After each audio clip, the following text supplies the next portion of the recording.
Welcome back, traders and investors. Our third and final guest is Reggie Middleton, and he is a financial analyst and founder and editor of Boom Bust Blog.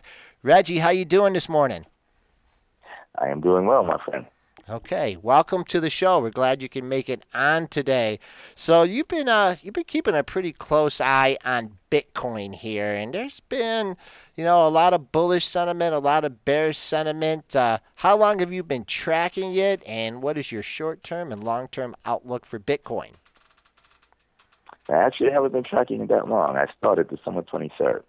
And to be absolutely honest, I probably haven't tracked Bitcoin more than a couple of days. My interest is in the Bitcoin protocol, B, versus what most of the media is paying attention to, which is a lower Bitcoin. And the protocol is the science behind Bitcoin. It's what allows it to do what it's capable of, which the vast majority of people, popular media, etc., I think are not aware of. Most people are concentrating on the unit of account, otherwise known as the cryptographic currency, which is currently trading at $655 now. That's up about 40% from a couple of years ago. But what they are not aware of is that currency can be programmed, just like any other application program, to do basically anything you want.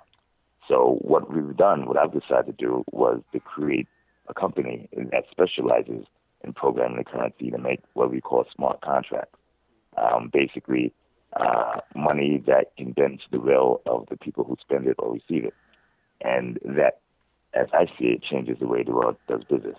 This smart currency is immutable. It can't be breached. It can't be defrauded. It can't be stolen.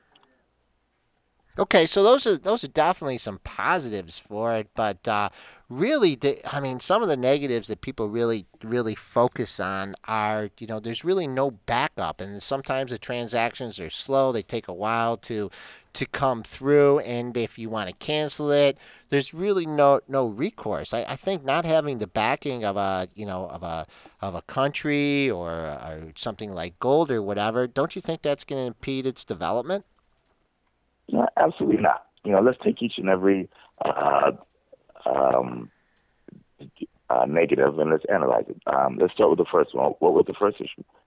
It wasn't backed by anything as opposed to fiat currency such as a dollar or a euro. Um, if you take that on face value, it's not true.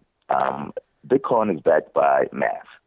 So as sure as 2 plus 2 is 4, it has a backing of logic. Okay. You don't have to believe in math to be true because 2 plus 2, when you have two stones, you add two stones to it, you get four stones. And those four stones are true and there, regardless of whether someone believes in the four stones being there or not. What you compare it to, the fiat currency, such as the U.S. dollar, is backed by the full faith of the government. And you have to believe in that government in order for that backing to be true. So the definition of a fiat is actually faith. So, the fiat currencies are backed by the faith of those who believe in it. But if you don't believe in it, then there's no backing. Now, from the perspective of the U.S. government, that belief stems from having the biggest guns in the world and the largest economy in the world. But it's a belief nonetheless, and that belief is transient. It's happened to been in the U.S. for the last 80 years, which is why the U.S. is a reserve currency for that long. But before then, it was the pound and the British government and et cetera, et cetera. That belief is transient and moves. It comes and it goes. Math is permanent and it stays. This is why Bitcoin, the Bitcoin protocol, to date, hasn't been hacked at all. And many people have tried, but many bank accounts have been. Call is now being recorded. Pardon me. I'm sorry. And many fiat entities have been hacked and destroyed. Lehman Brothers, Bear Stearns, Countrywide, Washington Mutual, etc. I understand what the belief is, but the belief comes from a lack of true understanding and there's in the Bitcoin protocol. Okay, so that's the first attraction. I can't remember all of them, but what was the second issue?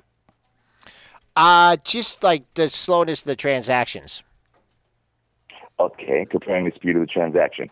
Let's say that you want to purchase a car. Okay, you live in California, I live in New York, you want to purchase a car from me. Okay, you could do that with Bitcoin and you could settle within 2 minutes roughly 40 minutes.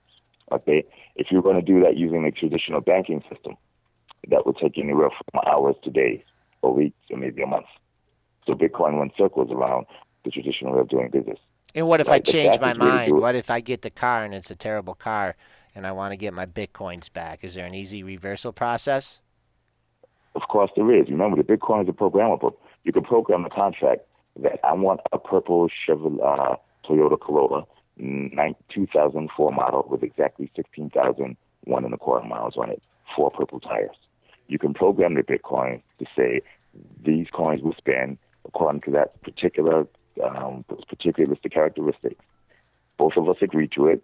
The Bitcoins then go onto the blockchain, and the only way those Bitcoins are spendable by either party is if you receive that car and we both agree that the terms are met. Okay, only Bitcoin can do this. If you did that with U.S. dollars, you can ship the money off. You get the car. You find out that you have a green and Suzuki, and then you have no recourse except for you could attempt to charge back. If you paid in cash, you can't do that. You have to go physical confrontation, legal issue, the legal route, which is very expensive, or take a loss. Okay. There's a Also, new way of doing things by programming money. okay. Part of your blog, the Boom Bust blog, is you like to look at the the paradigm shift and how sometimes these big behemoths kind of miss the boat and they let things pass them by. And you give a couple of examples here of some of the tech companies. What's booming that you think is going to be the next bust? Uh, well, the next bust is going to be anything that's relying upon liquidity because of the fact that the government and the central banks of the world, the developed nations, refused to allow the previous bust to run its course. What happened through 2008, 2009 was basically a natural purging in the system. They halted the system because the purging was to take out the oligarchical behemoths such as the big banks, etc. And so they flooded the system with liquidity and at the same time changed the accounting rules to allow insolvent entities to stay in business and remain insolvent but still carry as ongoing entities. That flooding of the system with liquidity has pushed risky assets up for quite some ways. Look at the S&P, which is almost at 2,000 and it was down as low as 600 and change back in 2008, 2009. But if you look at the risky markets, they've increased roughly 3.5 to 4 times in value, but economic activity, okay, and personal income has come nowhere near that level of increase, which means, in essence, you have another bubble. So those industries that rely on liquidity or bubble viciousness, finance, real estate, etc., are poised for a drop. And interestingly enough, now that you asked that question, this ties into the first topic, the Bitcoin technology. The technology behind Bitcoin is basically bringing upon another paradigm shift, but this time in terms of, say, from mainframe to PCs, or from PCs to wide area networking, which is the World Wide Web, you now have a different way of transacting business, transacting value. This takes the middleman away. The example that we gave with a bank and with a car, buying a car, where you don't need a middleman because you could program the currency to basically bend to the will of the participants. That takes the middleman out of the equation. You don't need a car dealer, you don't need a broker, etc. The biggest middlemen in business today, right now, are the banks. The banks stand in between people and their money, people and value, or a transaction between two entities. By disintermediating that middleman or taking them out of the transaction, you have an extreme increase in efficiency and value between users of money, and you also have a significant drop in value of those who gain profit from simply standing between two people in transaction. This is a massive paradigm shift, and interestingly enough, it is not seen by the vast majority of the market participants. Most people are still focusing on Bitcoin, the currency, and what price it is, etc., and they don't understand that the Bitcoin protocol is just as important, if not more important, than the Internet Protocol, IP, which first became popular in 1995, 2000, and now it runs the world. There's very few things that can be done without the Internet Protocol, without the Internet. I'd say 15, 20 years in the future, we'll be saying the same thing about Bitcoin, the Bitcoin protocol, shall I say. Very few things or very few transactions of value can be had without going through this particular methodology. Okay. Just thoughts on the overall market here. Incredible run in the S&P 500 since you said mentioned it at 666 low back in 2009. The index has practically doubled here. What do you think? Should be investors be cautious here, taking chips off the table, or was this will this Fed just continue to goose the market? Any sign of weakness? Well, if you're an investor and you're investing your own money or others, you should always be careful. Whenever there's a time that you're not being careful, there's a time that you take an undue risk. I tell my clients and subscribers that risk is the price of reward.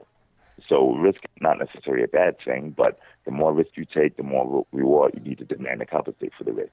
Right now, if you see that the price of something is going up faster than the value behind it is going up, then you're taking significant risk. And so you're looking for outside reward to compensate, outside reward to compensate for said risk. I don't see the reward right now in many industries, many stocks, and many prices. I'm very bullish on the tech sector because mobile computing is underway. We're midway through a paradigm shift from desktop computing, and it's basically that combined with networking communications has opened up technology to a whole new sector of the world. And what's Okay, and some I'm still very bullish on it. But what the prices, a lot of the stocks priced accordingly. what's some of the tech stocks? I mean, you got a tech stock like Twitter that's not doing too good, getting a little bump today. Just some of the tech stars that are on your radar. I'm still bullish on bullish. I'm still bullish on Google. Okay, and the companies that are engaged in Google's expansion into other sub-industries, driverless cars, Google Glass, etc. I'm very bullish on the financial technology companies that are poised to take advantage of the Bitcoin protocol, smart contracts, etc. This is an area that is, again, unforeseen by the market except for very, very small niche players, but will probably go at a pace of 2, 3, maybe 4 times the regular market. As for right now, there are no public companies, but the private equity sector is really starting to wake up to this, and the growth of investment is increasing. I'd say maybe 100-fold per quarter. Quarter over quarter for the last 3 or 4 quarters. These companies will be going public or will be purchased by their financial strategic partners, and then you'd see a significant challenge to the banks and the very different way of doing things. So this is, say, 50% financial company and 50% technology company in terms of the market potential. So look out for the financial market to change, particularly banking, insurance, and look out for the technology companies to embrace this technology and move outside of what was considered purely mainstream technology in the past. Very much like Google is branching out into driverless cars, personal wear, clothing, etc. Are you as bullish Apple as you are Google? No, I'm not. Google has an extremely rich and clear pipeline. I feel Apple has lost its way. Apple are making very expensive purchases, and the value that they're getting for the purchases are questionable, such as the purchase of Beats. Very well for the Beats private shareholders. So I'm not thinking I think Beats is the LLC. So Dr. Trey and Mr. Levine have done very well for themselves and their shareholders. But Apple paid roughly, 3 to 6 times for Beats what they paid for Steve Jobs and his company. And I think if you will to do a discounted cash flow analysis over time, I think do much more value to Apple than Beats ever could. What Apple is doing is instead of developing its pipeline at Google, it's attempting to hold on to its last hegemony or its last legacy business model instead of developing new ones. They did a very good job over the last 7 or 8 years, launching the iPhone, the iPod, the iPad, Mac Air, etc.